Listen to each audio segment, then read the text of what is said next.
Assalamualaikum warahmatullahi wabarakatuh. Perkenalkan, nama saya Muhammad Zainul Maafi dari kelas KPI 5A. Di sini saya akan menjelaskan tentang triangle exposure. Triangle exposure adalah istilah umum yang mengacu pada asosiasi tiga variabel pencahayaan pada foto. Variabel tersebut meliputi exposure aperture, shutter speed, dan ISO. Ketiga elemen ini saling berkaitan dalam mempengaruhi proses masuknya paparan cahaya atau sinar ke dalam kamera sebelum mencapai film atau sensor gambar. Berikut adalah penjelasan mengenai beberapa variabel atau elemen tersebut. Pertama, aperture. Aperture adalah lubang yang terdapat pada lensa. Jika dianalogikan dengan mata manusia, maka aperture adalah iris mata yang berfungsi untuk mengatur banyaknya cahaya yang masuk pada mata.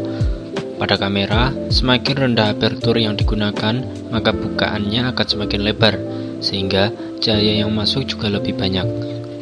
Pengaplikasian aperture dapat dilakukan ketika ingin memfoto dengan menggunakan teknik depth of field atau ketajaman dari objek.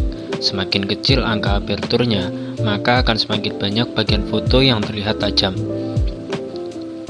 2. Shutter speed.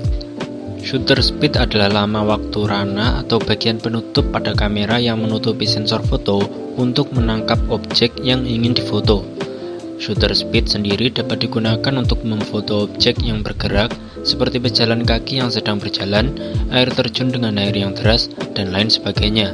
Dengan begitu, objek akan tertangkap dengan sempurna dan tidak akan menimbulkan efek shake atau gerak.